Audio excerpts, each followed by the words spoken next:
So, I don't know if you feel comfortable talking about when you got injured, and how the medicine and the emergency medicine kind of helped you. I mean, do you mind talking about that No, moment? not at all. So I was in Afghanistan in 2008. If you remember, that was when the Marines were going back into Afghanistan.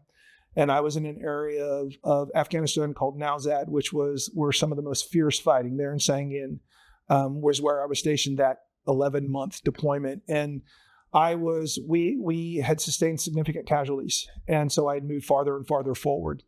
And we had developed the mobile trauma-based system, which is the ability to be able to provide a safer environment for combat medicine at the point of impact. I say point of impact. Really, we like to be about a click back from where the fighting was going on so we can get those casualties back very quickly. Mm-hmm. That day, we had moved casualties between the LZ and the mobile trauma base several times using an MRAP, and we'd gone up and down this wadi several times.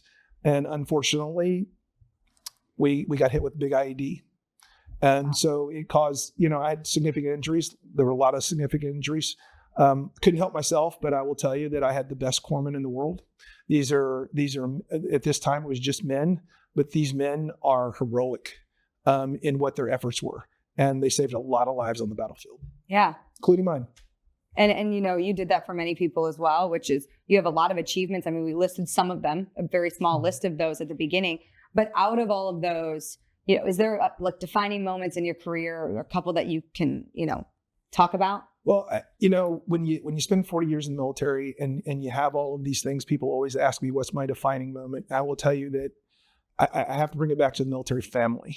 People say, what's your best accomplishment? And I say, my 2 kids, flat out, and I failed twice in the fact that they both are in service to our country. That's not failing. I had hoped, to save them from that, but my son's a Marine and my daughter's married to a Marine. And so they are my shining accomplishments. The military family, what the families give to our military members. Every time I'm in the airport with people thank me all the time. They rarely thank my wife. That's really where the thanks should go. Yeah. And that kind of goes to my next question as, switching gears from you being, this decorated, Navy, Marines, everything, doctor, as a dad, as a husband, what kind of advice do you give to those families that maybe get overlooked a little bit when it comes to the military? Well, one, raise your hand and say, you need to be accounted for. We need to help them. Right now in healthcare across the country, we're having difficulties. I will tell you, the military medicine's not been immune to that. Mm-hmm. And in a lot of our remote bases, think about where we put our military bases. They're not real big populated areas, especially for the Marine Corps, right? Camp Lejeune, 29 Palms, China Lake. These are areas where they're out in the middle of nowhere, where there's not a lot of medicine. So if you take these military families, these people that have given so much, we've got to make sure we've got that healthcare there. So I would tell them to be accounted for, raise their arms, have a voice. And, my wife's a big advocate. When I got hurt, there was a lot of systems in place in order to help me, to get me back to care. Very few people were taking a look at the family.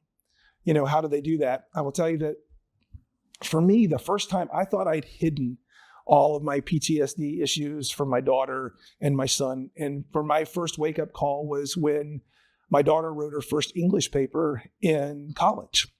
And it described my screaming at night. Wow. It wrecked me, mm-hmm. Because I thought she, hadn't seen any of that. Mm-hmm. But it was front and center. And quite frankly, it's what got me to care.